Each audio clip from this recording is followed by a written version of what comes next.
Hi there. Today we'll be talking about Arknights Endfield. I feel like our expectations for this game differ way too much when it comes to different communities or groups of people.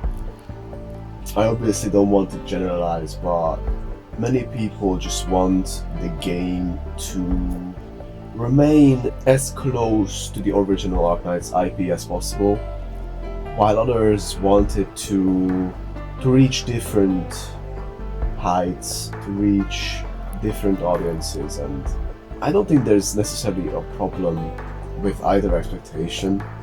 I just feel like that difference in expectation is what's causing us to not really understand each other and just kind of look past the points that each side makes. Not to say that, there's this side, there's that side, but it definitely feels like that sometimes. Let me just preface this by saying that I think the game looks amazing.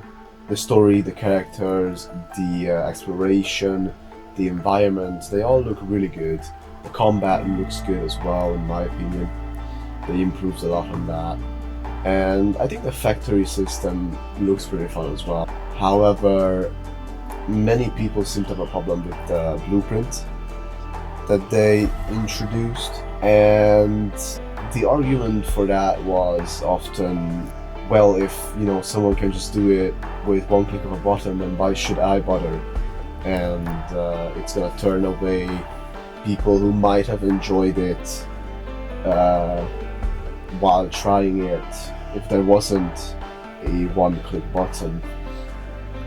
And to that I say, I think instead of focusing so much on restrictions and on what we could take away from others, maybe we should focus on the rewards and what we could give to those who want to engage with the factory more.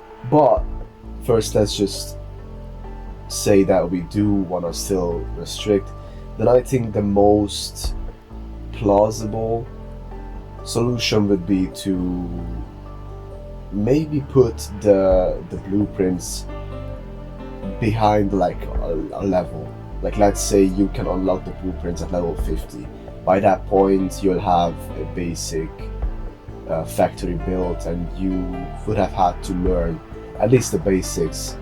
Therefore you would have had to engage some with the factory building system, but you can, after that, after having unlocked the blueprints, you can then control how much you wanna engage with the factory building. Because so far as it stands, this is the reason why I brought up the different expectations, because as it stands right now in the game, it feels like they are leaning more towards the combat. They are leaning more towards expanding the world, the story, and trying to cater to different audiences, which in my opinion is not a terrible thing.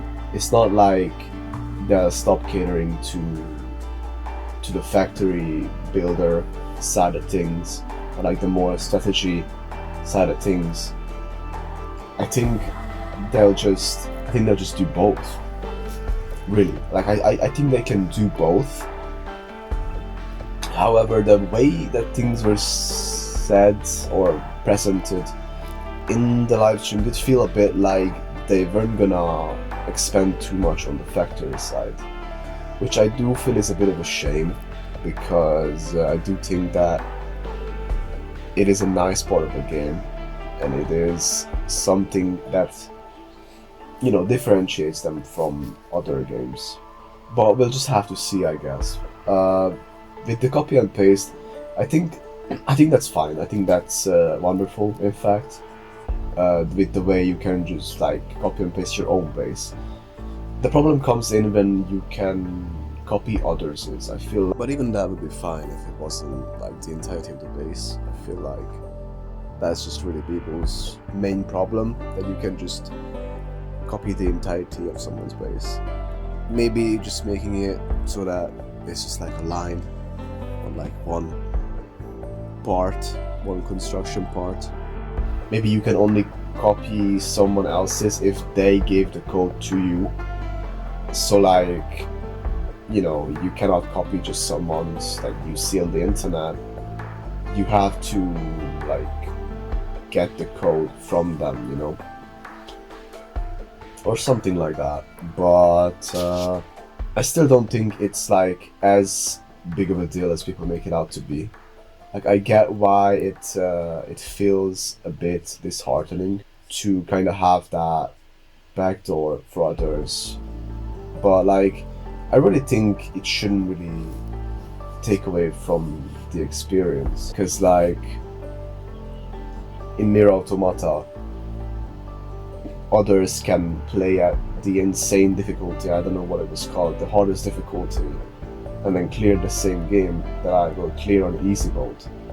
And it's like, I feel like people nowadays just want to self-gratify, self-justify, having put in so much time into something, and they just wanna like have that feeling of, yeah, that time that I put in, that makes me better than others. It really just begets discord and toxicity, really. And I really feel it's unnecessary when it comes to these topics, these games. I mean, at the end of the day, we all just want a good game, and we all just want to enjoy a good game, really. So we should be having the same goal. As for the rewards that I was talking about, I feel like it would be cool if they made it to where if you make the factory manually by hand, like yourself, then you get extra like pool currency or something, or maybe if you make it manually, you'll get like a stat buff or something like that, that just gives kind of an extra to people who do want to put in the effort. And that would kind of make it so that they're more incentivized to you know, try the game mode instead of just skipping it with the blueprint. But I do think it's not really skipping it, even if you use the blueprint. I don't know why people were comparing it to the story skip button. I mean, the skip button is something that's been in games I've been playing, and I have never used it. So it's and it didn't really take away from my experience either. So I feel like the blueprint could be like that, because like with the story, if you play the story, you don't skip, you'll get great cutscenes, you'll get to watch the characters doing cool things. If you skip that, sure, you get the rewards, but you don't get the experience. With the blueprints and like the factories, I feel like just giving something extra to those who don't use blueprints would be nice to kind of have that incentive. But yeah, we'll see. Again, it will depend on how it is once the game actually releases fully. And we're still in the beta, so it could still change. So yeah, I don't know. This is more of just a rant from me, to be honest. The gacha system is still not great. It just they just changed the fact that the characters get moved to the basic pool, so now they just don't, which sucks. But I really think the game is looking good, and I really think that we'll just have to see once it releases. And let me know what you guys think. See you later, and ciao.